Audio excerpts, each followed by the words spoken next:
us try to discuss different types of quadrilaterals.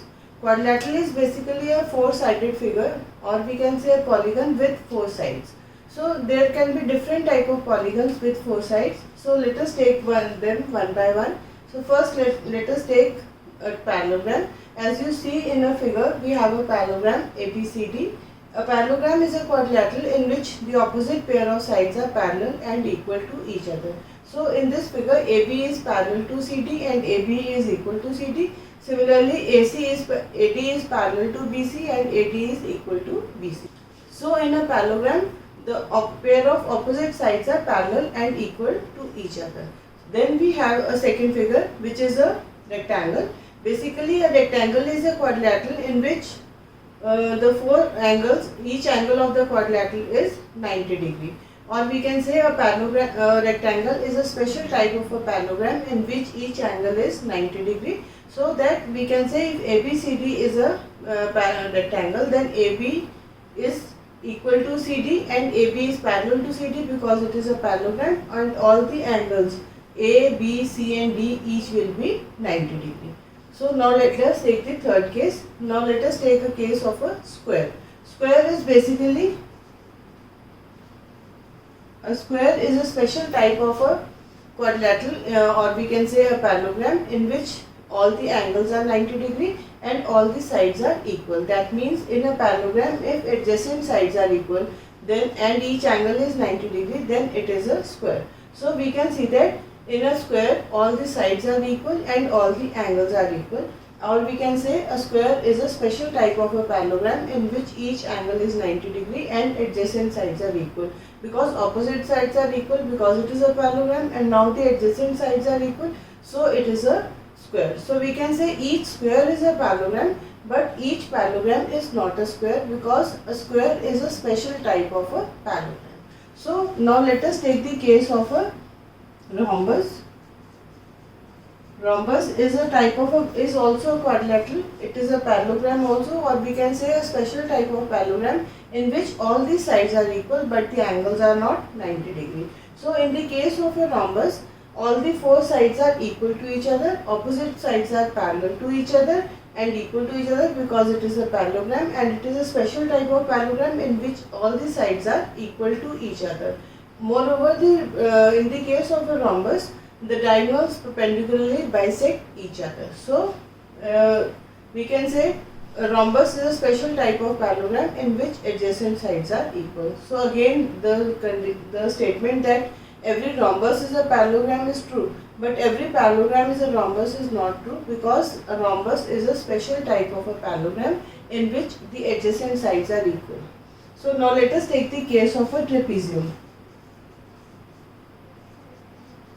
A trapezium is also a quadrilateral, but in this the one pair of opposite sides are parallel to each other and the other pair of opposite sides are non-parallel to each other. As you can see in the figure, two sides are parallel to each other and two sides are non-parallel to each other. So trapezium is a quadrilateral in which the one pair of opposite sides are parallel to each other.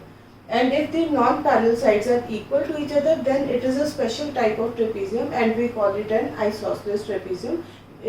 Or we can say in an isosceles trapezium, the one pair of sides are parallel to each other and the non-parallel sides are equal to each other. So now let us take another quadrilateral, that is kite.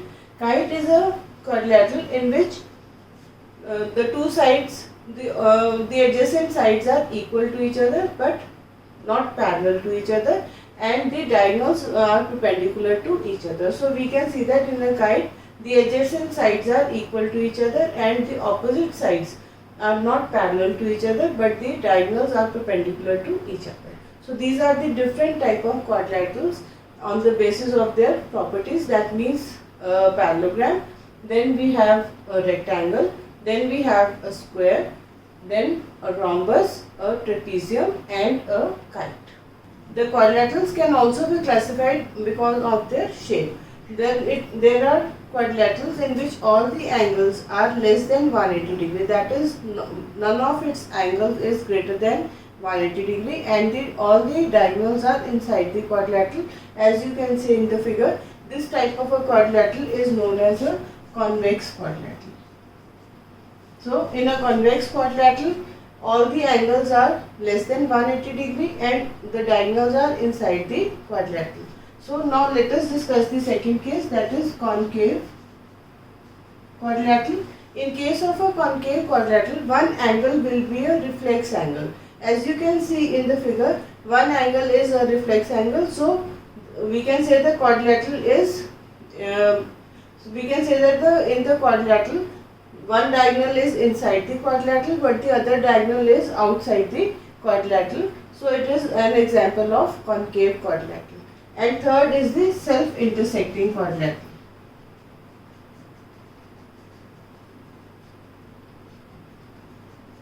In this as you can see in the figure, in the case of a self-intersecting quadrilateral, two sides of the quadrilateral intersect each other. So in this type of quadrilateral, two sides are non-intersecting but two sides are intersecting to each other. So it is an example of self-intersecting quadrilateral. So the quadrilateral can be classified on the basis of its shape, that is convex or a concave or a self-intersecting quadrilateral. So now let us discuss certain terminologies in the case of a quadrilateral. As you can see in the figure, we have a quadrilateral ABCD. Now we can discuss some basic terminologies. So that is the consecutive sides or adjacent sides. Consecutive sides or adjacent sides are those sides which have one vertex common with each other. So you can see that AB is consecutive to BC because they have a common vertex B, and again BC is consecutive to CD, it has a common vertex C, or we can say that CD is consecutive to AD because it has a common vertex A. So the consecutive sides are those sides in which one vertex is common in the two sides. So now let us discuss the case of opposite sides. In the case of opposite sides, no vertex will be common to each other. That means AB will be opposite to CD, or we can say AC will be AB will be opposite to CD, and AB and AD will be opposite to BC. So these are the opposite sides of a quadrilateral because there is no common vertex in the case of opposite sides. Again, we can take the case of consecutive angles. Consecutive angles which have a common arm between them. As you can see in the figure, angle A and angle B have a common arm AB, or we can say they are consecutive angles because they have a common arm AB. Again, B and C are consecutive angles because they have a common arm BC. C and D are consecutive angles because they have a common arm CD, and A and D are consecutive angles or adjacent angles because they have a common arm AD. Then the opposite angles. Opposite angles are those angles which do not have any arm common in between them. As you can say, in angle A and angle C, they are opposite angles because they don't have any common arm.